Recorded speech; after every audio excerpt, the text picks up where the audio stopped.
Estamos aqui juntos mais uma vez para seguirmos com o estudo da Gênese original de Kardec, aquela que foi deixada por ele antes das modificações feitas depois de sua morte. A Gênese, os milagres e as predições, segundo o Espiritismo. A doutrina espírita é o resultado do ensino coletivo e concordante dos espíritos. A ciência é chamada a constituir a Gênese segundo as leis da natureza. Deus prova sua grandeza e seu poder pela imutabilidade de suas leis e não pela sua suspensão. Para Deus, o passado e o futuro são o presente. Allan Kardec. Capítulo 4. Papel da ciência na Gênese. Primeiro item. A história da origem de quase todos os povos antigos se confunde com a de suas religiões. É por isso que as suas primeiras obras foram livros religiosos, e como todas as religiões estão ligadas ao princípio das coisas e também ao da humanidade, deram explicações sobre a formação e a organização do universo de acordo com o grau de conhecimento da época e de seus fundadores. Resultou disso que os primeiros livros sagrados foram, ao mesmo tempo, os primeiros livros de ciência, como foram, por muito tempo, o único código de leis civis. A religião era, nesse tempo, um freio poderoso para governar. Os povos se curvavam voluntariamente diante dos poderes invisíveis, em nome dos quais eram subjugados e cujos governantes diziam possuir seu domínio, quando não se faziam passar por equivalentes a esses poderes. Para dar mais força à religião, era necessário apresentá-la como absoluta, infalível e imutável, sem os quais ela teria perdido a ascendência sobre esses seres quase primitivos, apenas iniciados para a racionalidade. Ela não poderia ser discutida, assim como as ordens de um soberano. Disso resultou o princípio da fé cega, da obediência passiva, que tinha na origem sua razão de ser e sua utilidade. A veneração dos livros sagrados, quase sempre considerados como tendo descido do céu ou inspirados pela divindade, proibiam qualquer exame. Nota de rodapé número 65. Em sua análise histórica, Allan Kardec expõe a real intenção nas religiões do passado, utilizadas como instrumento para a dominação dos povos. Surgindo na época de superação desse mundo velho, o Espiritismo propõe a completa inversão dessas condições para o estabelecimento de um mundo novo. Autonomia, igualdade de oportunidades, educação para todos, livre exame, fé racional, solidariedade participativa, liberdade de pensamento, opinião e crença.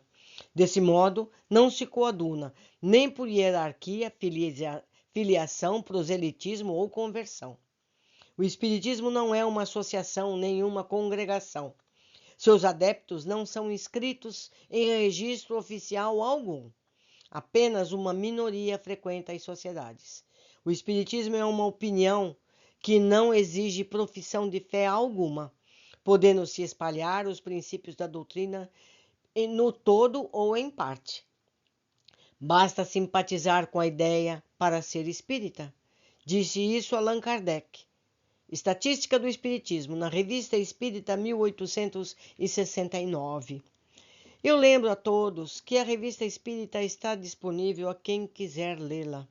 Ela está na internet disponível e quem tiver alguma soma de dinheiro disponível pode também comprar impresso, mas não há necessidade. Ela está distribuída gratuitamente em vários canais aqui da internet, certo?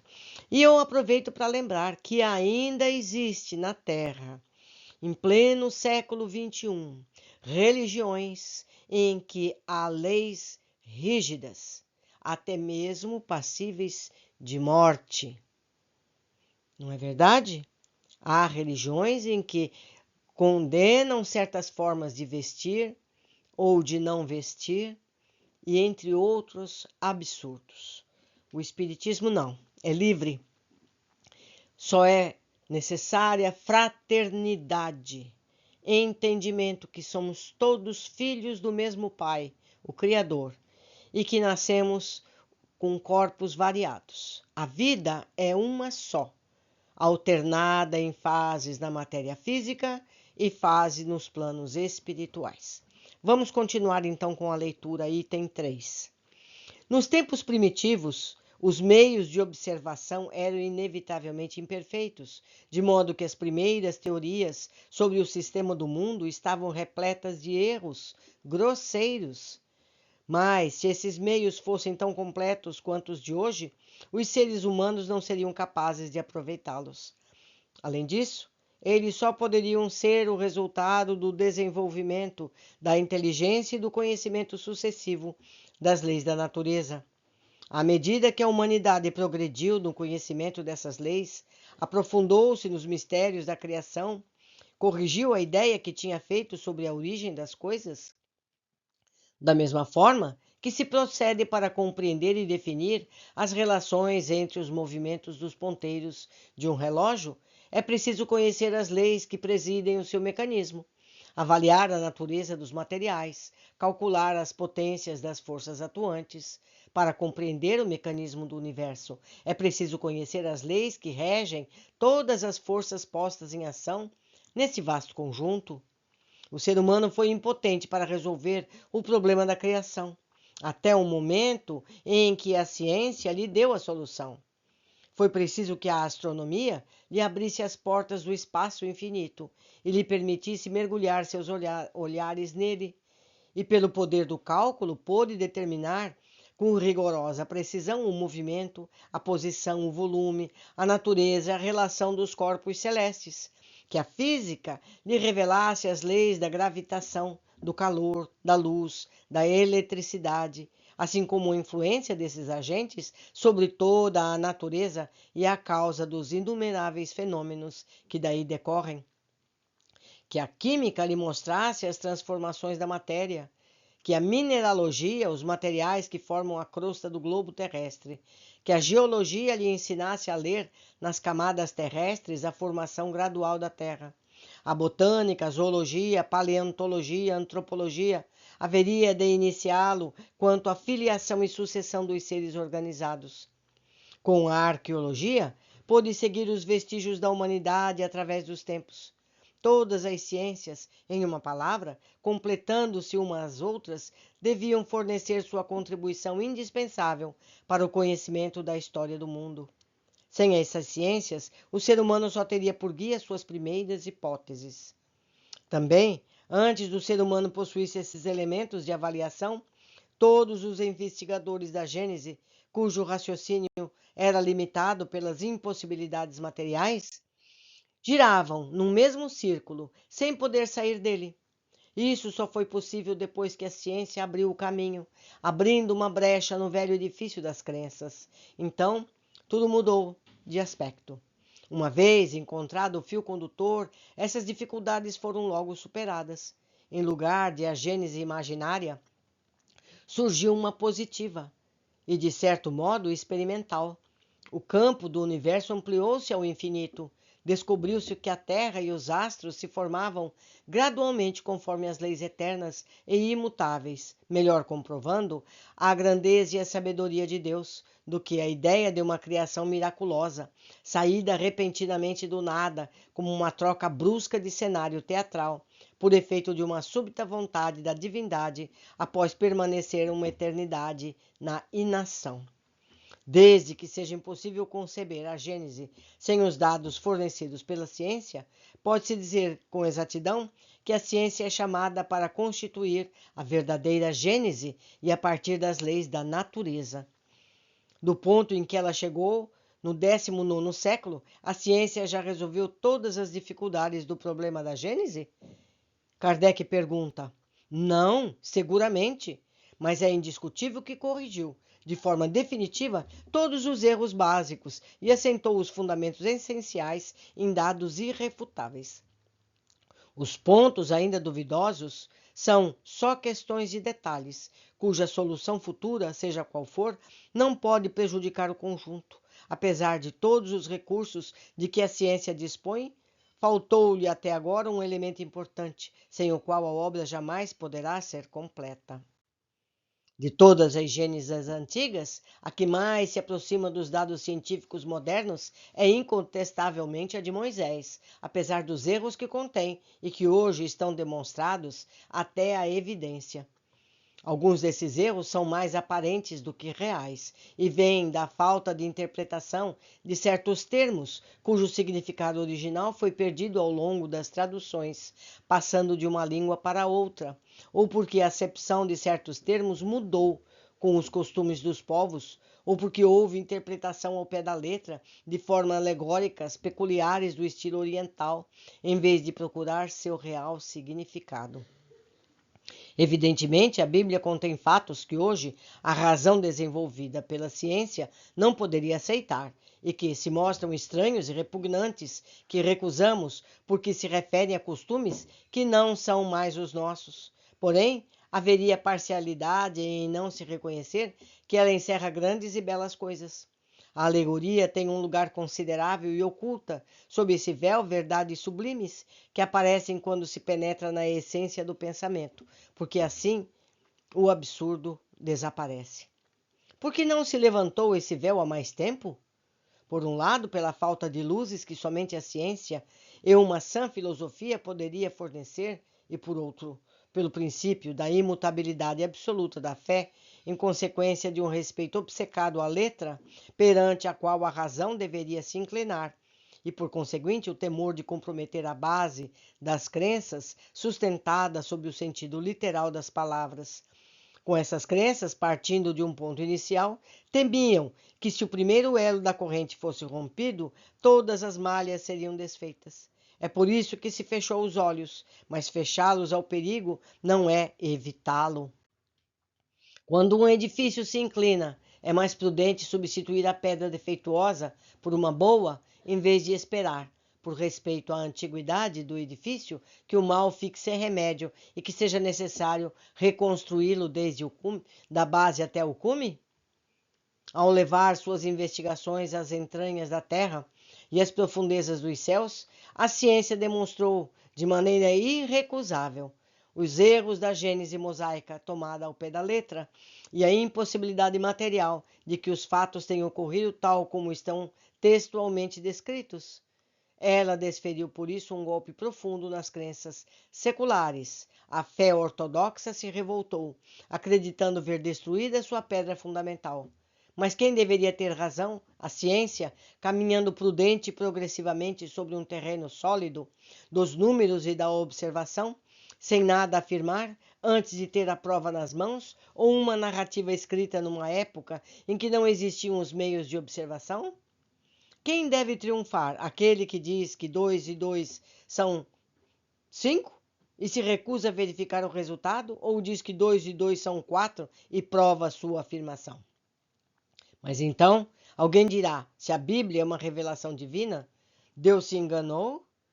E se não é, deixa de ser autoridade e a religião desmorona por falta de base. Das duas, uma, ou a ciência tem razão, ou não tem. Se tem, não poderá fazer com que uma opinião contrária seja verdadeira, pois não existe revelação que possa prevalecer sobre a autoridade dos fatos. Incontestavelmente, Deus, que é todo verdade, não pode induzir os seres humanos ao erro, nem consciente nem inconscientemente, ou não seria Deus. Se os fatos contradizem as palavras que lhe são atribuídas, é preciso concluir logicamente que ele não as pronunciou, ou então que elas tiveram uma interpretação errada. Se, com essas contradições, a religião sofre alguns prejuízos, a culpa não é da ciência, que não deixa de ser o que é, mas os seres humanos, por terem estabelecido prematuramente dogmas absolutos, dos quais fizeram uma questão de vida ou morte, a partir das hipóteses suscetíveis de serem desmentidos pela experiência. Então faço eu uma parte, meus amigos. É por isso que Kardec afirma que assim que a ciência demonstrar algum erro na doutrina por ele explicada, essa doutrina deve se atualizar. O Espiritismo caminha lado a lado com a ciência. O Espiritismo nasceu no século XIX. Nós estamos no século XXI. Muita coisa foi descoberta. Até agora, não foi preciso mudar o que Kardec disse, mas se isso acontecer, certamente será modificado. Continuando a nossa leitura. Há coisas às quais é preciso se resignar, queiramos ou não, cujo fim teremos de aceitar, quando não pudermos evitar. Uma vez que o mundo avança, sem que a vontade de alguns possa detê-lo, o mais sensato é que o acompanhemos e nos adaptemos à nova situação, em vez de nos agarrarmos ao passado, que desmorona e correndo o risco de cairmos com ele. Pelo respeito que se tem aos textos vistos como sagrados, deveríamos impor silêncio à ciência? Pergunta Kardec. Isso seria tão impossível como impedir a Terra de girar. As religiões, sejam quais forem, jamais ganharam alguma coisa sustentando erros evidentes. A ciência tem como missão inerente descobrir as leis da natureza. Como essas leis são obras de Deus, não podem ser contrárias às religiões que se baseiam na verdade. A ciência cumpre a sua missão naturalmente e como consequência do desenvolvimento da inteligência humana, que também é uma obra divina e só avança com a permissão de Deus, em virtude das leis progressistas que ele estabeleceu. Lançar condenações ao progresso como contrário à religião é ir contra a vontade de Deus.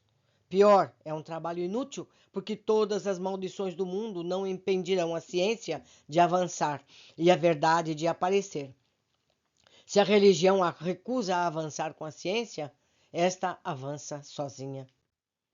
Item 11. Somente as religiões estacionárias podem recear as descobertas da ciência, que são fatais às que se distanciam das leis progressivas, imobilizando-se no absolutismo de suas crenças. Essas religiões, em geral, fazem uma ideia tão mesquinha da divindade, de modo que não compreendem que se ajustar conforme as leis da natureza, reveladas pela ciência, é glorificar Deus em suas obras. Mas, em sua cegueira, preferem render homenagem ao espírito do mal. Uma religião que não esteja, de alguma forma, em contradição com as leis da natureza, não teria nada a temer do progresso e seria invulnerável. A Gênese compreende duas partes: a história da formação do mundo material e da humanidade, considerada em seu duplo princípio, corporal e espiritual. A ciência limitou-se à pesquisa das leis que regem a matéria. No homem, ou seja, no ser humano, ela estuda apenas o envoltório carnal. Nesse aspecto, chegou a inteirar-se de uma precisão incontestável das principais partes do organismo do universo e do organismo humano. Assim, sobre esse ponto principal, está em condições de completar a Gênese de Moisés e retificar as partes incorretas. Mas a história do ser humano, considerado como ser espiritual, prende-se a uma ordem especial de ideias que não são do domínio da ciência propriamente dita, as quais, por esse motivo, não têm sido objeto de suas investigações. A filosofia, que tem mais particularmente em suas atribuições esse gênero de estudo, só formulou sobre essa questão sistemas contraditórios que vão desde a espiritualidade mais pura até a negação do princípio espiritual e mesmo de Deus, sem outras bases, além das ideias pessoais de seus autores. Assim deixou o assunto sem conclusão por falta de suficiente exame. A questão, entretanto, é para o ser humano a mais importante, porque trata do problema de seu passado e de seu futuro, enquanto que a questão relativa ao mundo material só o afeta indiretamente. O que lhe importa saber, antes de tudo, é de onde veio e para onde vai, assim como se já viveu e se voltará a viver, e qual a sorte que lhe está reservada. Sobre essas questões, a ciência é muda. A filosofia só emite opiniões que chegam a conclusões diametralmente opostas, mas ao menos ela permite discutir o assunto, o que faz com que muitas pessoas fiquem a seu lado, de preferência ao da religião, que não discute nada. Todas as religiões estão de acordo com o princípio da existência da alma, mas não o demonstram. Porém, elas não combinam nem sobre sua origem, nem sobre o seu passado e futuro. o que é essencial. Discordam principalmente quanto às condições das quais depende sua situação futura. A maioria delas apresenta, em relação ao futuro da alma, um quadro imposto à crença de seus adeptos, que só pode ser aceito pela fé cega, mas não resiste a um exame sério. O destino que atribui à alma, estando ligado aos seus dogmas, às ideias que lhe fazia do mundo material e do mecanismo do universo, nos tempos primitivos, é inconciliável com o nível de conhecimentos atuais. Por isso, como só poderiam perder ante o exame e a discussão, acham mais simples proscrever um e outro. Item 15. Essas divergências em relação ao futuro dos seres humanos nasceram a dúvida e a incredulidade. E não poderia ser de outro modo, com cada religião pretendendo ser a única dona de toda a verdade, contradizendo-se umas às outras, sem dar provas suficientes de suas afirmações, para convencer a maioria. Na indecisão, o ser humano se restringiu ao presente. Entretanto, a incredulidade deixou um penoso vazio. O ser humano encara com ansiedade o desconhecido, onde deverá fatalmente estar cedo ou tarde. A ideia de um nada o intimida. Sua consciência lhe diz que, para além do presente, existe alguma coisa, mas o quê?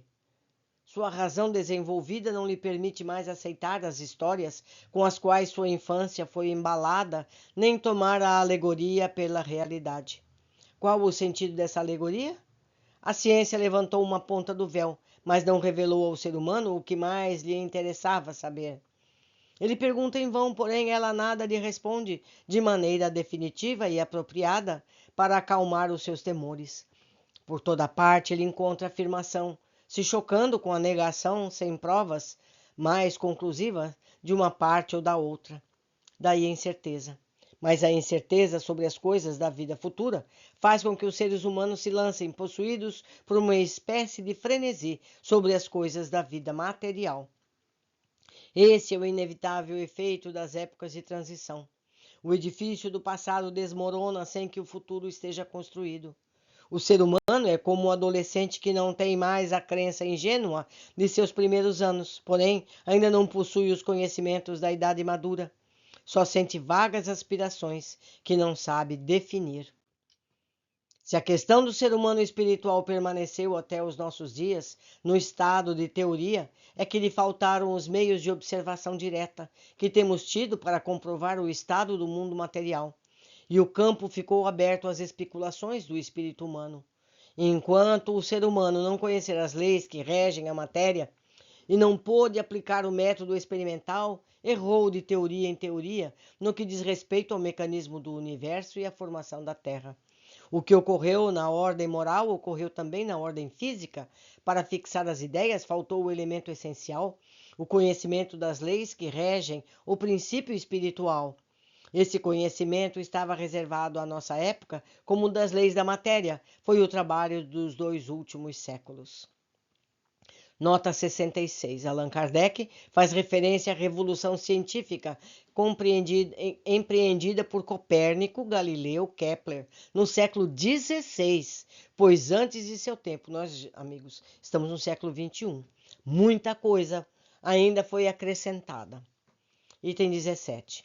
Até o presente, o estudo do princípio espiritual, compreendido na metafísica, puramente especulativo e teórico, no Espiritismo é inteiramente experimental. Nota 67. Na época de Allan Kardec, o princípio espiritual, a alma humana, era objeto de estudo das ciências psicológicas e metafísicas nas universidades e colégios. Olhem só, meus amigos. Hoje já não se faz isso e deveria fazer. As ciências que estudavam os fatos do espírito humano, psicologia experimental, lógica, moral, teórica e prática, a partir de suas faculdades, consciência, razão e vontade, faziam uso do método de observação e dedução. Já as ciências metafísicas estudavam os primeiros princípios e causas primeiras, ou seja, Deus, espírito, a matéria, e se dividia em psicologia racional e ciência da alma, a sua ligação com o corpo. cosmologia racional, vida da matéria, teodiceia, Deus como causa primária, seus atributos e sua previdência. Nessas ciências, não havendo observação, usava-se o método reflexivo, por exemplo, por analogia, consigo mesmo, pensamento, vontade e amor, caracteriza o absoluto, Deus, como inteligência suprema e demais atributos, Janet Paul. Dessa forma, a ciência metafísica era especulativa e teórica, como afirmou Kardec. Com a chegada do Espiritismo, a observação dos fatos espíritas e do ensino dos espíritos superiores sobre o mundo espiritual, no qual elaboram sua ciência, a metafísica tornou-se experimental. Meus amigos, antigamente tudo isso fazia parte da formação do ser humano. Hoje foi tirada da escola. Item 17. Até o presente, o estudo do princípio espiritual compreendido na metafísica foi puramente especulativo e teórico. No espiritismo é inteiramente experimental, com a ajuda da faculdade mediúnica, atualmente mais desenvolvida e, sobretudo, generalizada e melhor estudada. O ser humano possui um novo instrumento de observação. A mediunidade tem sido para o mundo espiritual o que o telescópio representou para o mundo sideral e o microscópio para o mundo do infinitamente pequeno. A mediunidade permitiu examinar e estudar, por assim dizer, por observação, as relações deste mundo com o corporal, diferenciar no ser vivo, no homem, o ser inteligente e o material, e de vê-los agindo separadamente. Uma vez estabelecidas as relações com os habitantes do mundo espiritual, tornou-se possível seguir a alma na sua trajetória ascendente, em suas migrações, em suas transformações. Pôde-se, enfim, estudar o elemento espiritual. Era isso que faltava aos antigos comentadores da Gênese para compreendê-la e retificarem seus erros. Os mundos espiritual e material, estando em contato permanente, são solidários um com o outro. Os dois têm sua parcela de ação na Gênese. Sem o conhecimento das leis que regem o mundo espiritual, será também impossível constituir uma Gênese completa, tanto quanto um escultor dar vida a uma estátua. Só agora, se bem que nem a ciência material, nem a ciência espiritual tenham dado sua última palavra, o ser humano possui os dois elementos adequados para lançar luz sobre esse imenso problema. Essas duas chaves eram absolutamente necessárias para encontrar uma solução, mesmo aproximada, quanto à solução definitiva, talvez jamais seja dada ao ser humano a possibilidade de encontrá-la aqui na Terra, porque há coisas que são segredos de Deus. Faço eu agora, meus amigos, observações que não existiam nos dias de Kardec. A hipnose tornou possível, clinicamente, num consultório, a pessoa voltar às suas vidas anteriores. Muitas dessas regressões podem ser comprovadas com a pesquisa histórica. As EQMs, ou seja, as experiências de quase morte, em que a pessoa fica clinicamente morta por um tempo e continua ouvindo tudo o que se passa no plano físico com o seu corpo, e que ela tem experiências espirituais e volta para contar tudo. No entanto, infelizmente, cientistas ainda se recusam a essas provas. Existe um livro que chama Crianças e Suas Vidas Passadas, que está lido aqui no canal, onde crianças com menos de 5 anos descrevem as suas vidas anteriores. As famílias vão comprovar esses fatos. E esses fatos são verdade. Como essas crianças sabiam disso? Como essas crianças chegam na outra cidade e reconhecem os seus familiares, reconhecem os imóveis onde viveram, descrevem as modificações que foram feitas? Precisa ser muito teimoso para não aceitar essa verdade da reencarnação e da sobrevivência da alma. Não é verdade? Por hoje ficamos por aqui. Aguardo vocês na sequência do nosso estudo. Abraços.